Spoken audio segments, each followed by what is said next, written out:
Assalamualaikum warahmatullahi wabarakatuh. Pada hari ini kita akan memulai kuliah kita pemasaran hasil pertanian bersama dengan saya Siti Rahma Ma'mun. Insya Allah akan membawakan materi sampai dengan beberapa pertemuan yang akan datang. Pada kali ini kita akan membahas mengenai konsep dan ruang lingkup pemasaran hasil pertanian. Setelah menyelesaikan materi ini, Anda dapat menjelaskan kembali konsep pemasaran hasil pertanian, kemudian mampu menjelaskan peran pemasaran hasil pertanian dalam pembangunan ekonomi.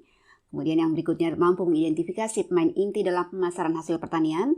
Dan yang terakhir adalah mampu menganalisa pemasaran sebagai kegiatan produktif, sehingga Anda dapat menerapkannya dalam kehidupan sehari-hari. Dalam sehari, kita mengkonsumsi berbagai macam makanan. Kita tahu bahwa bahan makanan untuk memasak makanan kita sehari-hari berasal dari lahan pertanian di suatu tempat di negeri ini, atau bahkan dari negara lain. Tapi pernahkah Anda memikirkan bagaimana bahan pangan yang berasal dari petani yang jauh dari pedesaan bisa sampai ke tangan Anda? Bahan makanan dari lahan petani bisa sampai ke tangan Anda karena sebuah proses sistematis yang disebut dengan pemasaran. Proses tersebut melibatkan pedagang pengumpul, pengolah, grosir, pengecer, dan sebagainya. Pada materi ini kita akan mengetahui konsep pemasaran hasil pertanian lebih rinci.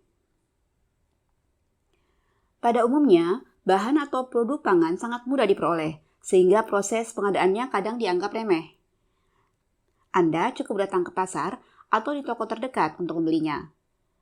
Tapi bagaimana kita bisa yakin bahwa produk hasil pertanian cukup untuk memenuhi kebutuhan manusia yang terus berkembang? Bagaimana kita yakin bahwa pasar, grosir, atau toko menyimpan cukup cadangan pangan untuk memenuhi kebutuhan kita pada waktu, tempat, dan jenis tertentu? Khususnya ketika terjadi bencana alam atau pada keadaan wabah penyakit seperti masa pandemi COVID-19 saat ini. Di masa lalu, pemasaran bukanlah merupakan isu yang penting.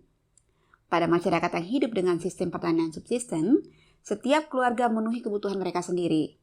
Ketika masing-masing kelompok atau individu dalam masyarakat mulai melakukan spesialisasi pada kegiatan ekonominya, mereka menjadi tergantung satu sama lain dan mulailah terjadi pertukaran antara barang-barang yang mereka produksi.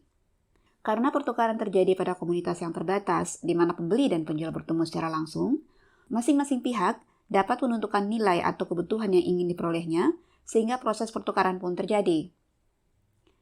Akan tetapi, keadaan saat ini sangat jauh berbeda dari ratusan ataupun puluhan tahun yang lalu. Pemasaran hasil pertanian menjadi jauh lebih kompleks dengan berbagai pelaku usaha terlibat di dalamnya, dan membutuhkan koordinasi yang seringkali berbiaya tinggi. Kegiatan pemasaran akan terus berkembang seiring dengan perkembangan zaman dan kemajuan teknologi.